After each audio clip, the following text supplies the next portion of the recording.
आदि कार्रवाइयाँ भी कर रही है और बहाली का भी काम कर रही है, मगर अफसोस की बात यह है कि वो जमात जिसकी खैबर पख्तूनख्वा में, पंजाब में, आज़ाद कश्मीर में और गिलगित बल्तिस्तान में हुकूमत है, वो जमात कहीं सैलाब में नज़र नहीं आ रही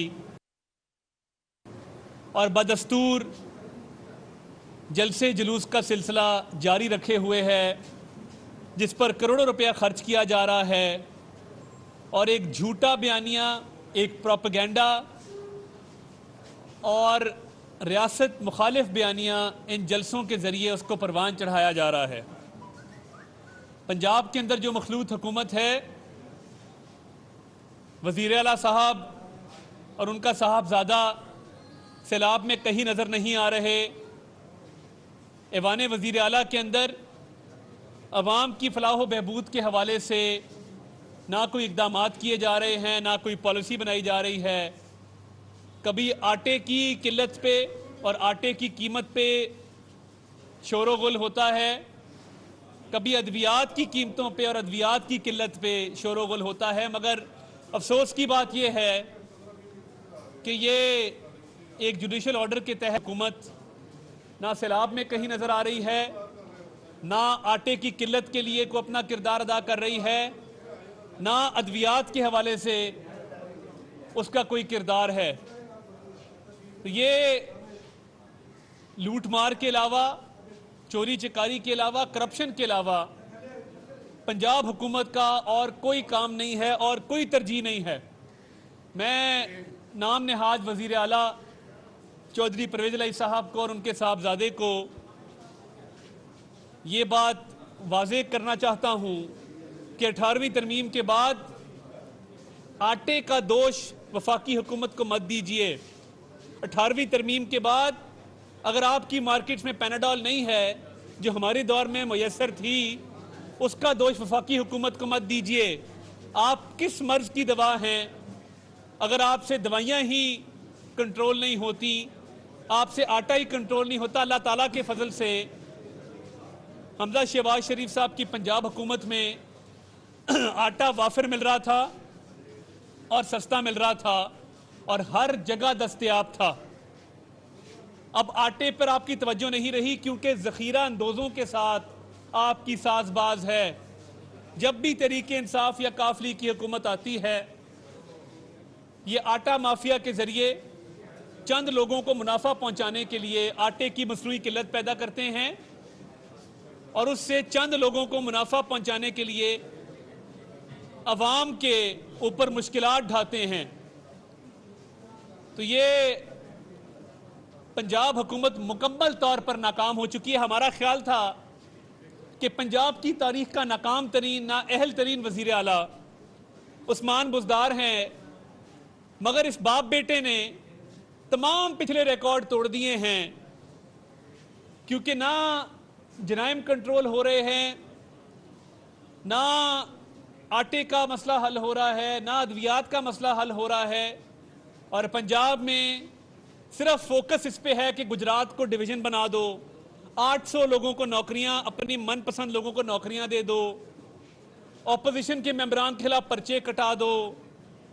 तो ये जब तरजीहात होंगी और एक अनपढ़ शख्स जो अंग्रेजी क्या उर्दू का एक फिक्रा नहीं लिख सकता, जिसका नाम मोहम्मद खान भट्टी है, 7वें स्केल में भर्ती करदा एक क्लर्क को 22वें स्केल में जब प्रिंसिपल सेक्रेटरी लगाया जाएगा तो आप बता दें कि इस सूबे की आवाम का क्या हाल होगा। ये सूबाई हुकूमत इस तरह चला रहे हैं जैसे गुजरात की जिला काउंसिल चलाई जाती है।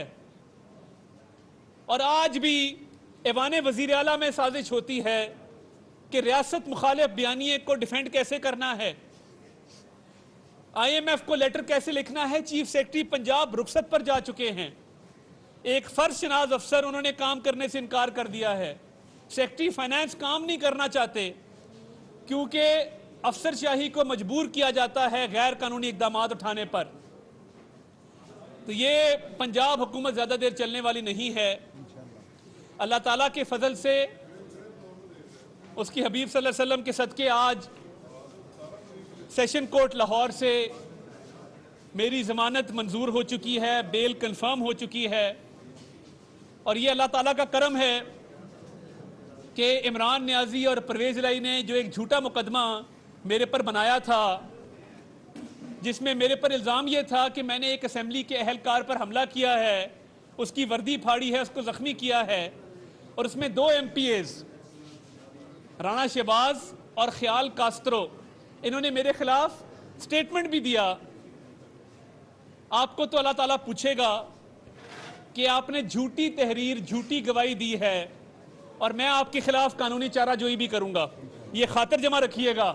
आपका अगर ख्याल है कि झूठी तहरीरें दे के ऐसे मुकदमात दर्ज करवाएंगे तो इनका अंजाम वही होगा जो आज हुआ है।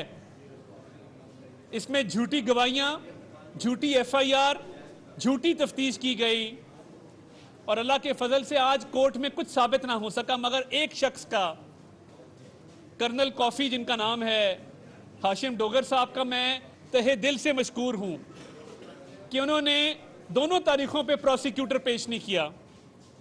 अवाम में जाके नारे लगाते हैं, बुलंदो बांग दावे करते हैं, जब एविडेंस की बारी आती है तो प्रोसिक्यूटर ही नहीं है, और ना तफ्तीशी पेश हो रहा है, ना कोई फाइल पेश की जा रही है। तो कर्नल हाशिम डोगर कॉफी साहब, मैं तो कॉफी पीने आ गया था, मगर आपसे निकम्मा तरीन मैंने वजीर दाखिला भी नहीं देखा, कि जिसको ना वजारत का पता है ना दाखिले का पता है। आपकी बड़कें, आपकी साजिशें, जाके जराइम को काबू कीजिए। रेप के वाकयात हो रहे हैं, अगवा बराए तवान के वाकयात हो रहे हैं, डकैतियों के वाकयात हो रहे हैं, और आप एक ऐसी हुकूमत का हिस्सा हैं जो रियासत मुखालिफ बयानियाँ अपनाती है, जो इदारों पर हमले करती है। तो आज सच की फतह हुई है, हक की फतह हुई है। अल्लाह ताला के फजल से जो बेल कंफर्म हुई है वो लैक ऑफ एविडेंस की वजह से हुई है कि कोई सबूत पेश नहीं किए जा सके, प्रोसिक्यूशन अपना केस बिल्ड नहीं कर सकी, तफ्तीश में कोई गवाही सामने नहीं आ सकी।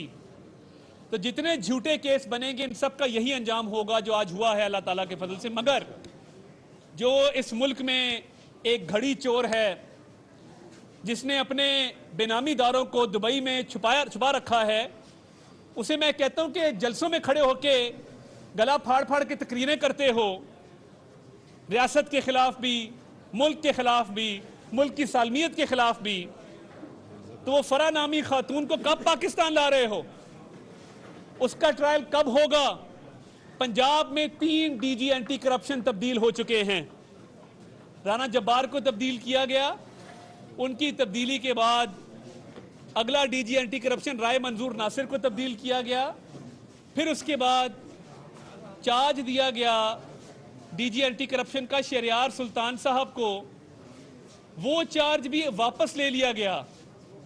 तो मैं पूछना ये चाहता हूं कि जब आप DG एंटी करप्शन के तबादले कर रहे हैं और 3 के तबादले किए हैं, वो किस बुनियाद पे किए हैं? सिर्फ इस बुनियाद पे कि हमारे खिलाफ कोई केस बनाने को तैयार नहीं है, सिर्फ इस बुनियाद पे कि आप चाहते हैं कि फरा गोगी और आपके जितने हवारी और जितने आपके शरीक मुल्जिमान हैं उन तमाम के केसेस बंद किए जाए। क्यों नहीं बुलाते पाकिस्तान उनको? अगर आपका दामन साफ है और आपने अरबों रुपया अंगूठियों के एवज नहीं बनाया, आज आप ये जो PTI के सोशल मीडिया के ट्रोल्स हैं या जो PTI के हामी एंकर्स हैं जो सिर्फ एक अब चैनल बोल के जरिए उस प्लेटफॉर्म को मुल्क के खिलाफ इस्तेमाल करें, मैं पूछना चाहता हूं, शहबाज शरीफ साहब जाते हैं समरकंद, तकलीफ आपको पाकिस्तान में होती है। शहबाज शरीफ साहब जाते हैं लंदन, तकलीफ आपको पाकिस्तान में होती है। इनको मुल्क की इज्जत की परवाह नहीं है। मुल्क की इज्जत दाव पे लग जाए क्योंकि इनके लिए इमरान खान पाकिस्तान से बड़ा है, क्योंकि वो ये कहता है कि मैं इक़्तिदार से दूर हुआ तो खुदा ना खास्ता इस मुल्क के 3 टुकड़े हो जाएंगे, मुल्क की सालमियत को खतरा है, फिर सिपाह सालार को ललकारता है, फिर फौज के खिलाफ हमले करता है। तो ये वो लोग हैं जिनके लिए तहरीक इंसाफ मानी रखती है, पाकिस्तान मानी नहीं रखता। कि पाकिस्तान को नीचा दिखाने के लिए, सिर्फ इसलिए कि शहबाज शरीफ की हतक की जाए, ये पाकिस्तान को भी नीचा दिखा सकते हैं। ये इस तरह के मकरू और बेवफा लोग हैं कि जो इस मिट्टी से वफा करना नहीं जानते। एक शख्स जिसके घर से करप्शन का बाजार चलता था, जो अंगूठियां लेता था, जो घड़ियां बेचता था, जो पेंटिंग्स बेचता था, जो ठेके देता था, जो मंथलियां लेता था, जिसका नाम इमरान नियाजी है, वो आज पारसा बन के स्टेज पे खड़े होके किस मुंह से हमारे लीडरान को ललकारता है? उसको शर्म नहीं आती?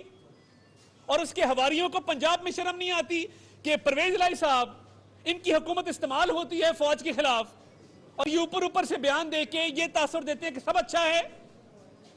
इंशाअल्लाह अल्लाह ताला ने हिम्मत दी, इंशाअल्लाह अल्लाह ताला का फजल रहा तो ये परवेज हुकूमत का भी खात्मा करके रहेंगे इंशाअल्लाह। और ये अवाम दुश्मन हुकूमत जो फौज और अदलिया के खिलाफ यहां पर बैठ के साजिशें करते हैं, ये अवाम दुश्मन हुकूमत जो IMF का लेटर लिखने को तैयार थे, जो आज भी अवामी मसाइल से बेपरवाह होके दूसरों पर मलबा डालते हैं, इनके दिन गिने जा चुके हैं।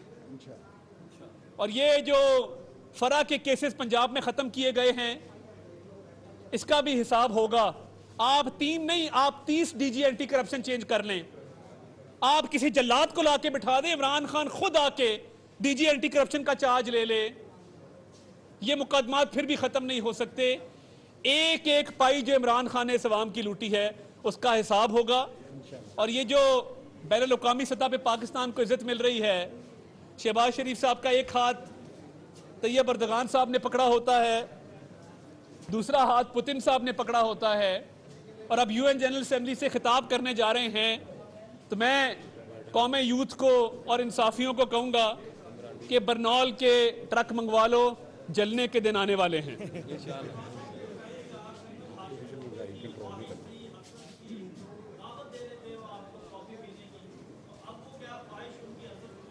मैं तो अब कहूँगा मेरे पास आके कॉफ़ी पिए।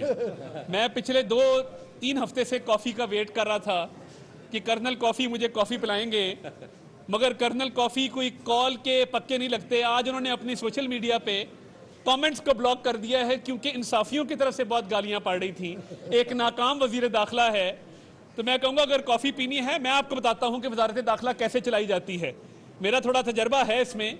मैंने रेप के खिलाफ, ख़वातीन के खिलाफ जो जराइम हो रहे थे, उस पर पूरा बैठ के एक सेटअप बनाया था, एमरजेंसी डिक्लेयर की थी, सेफ सिटी के कैमरास ठीक कराने के लिए कमेटी कायम की थी।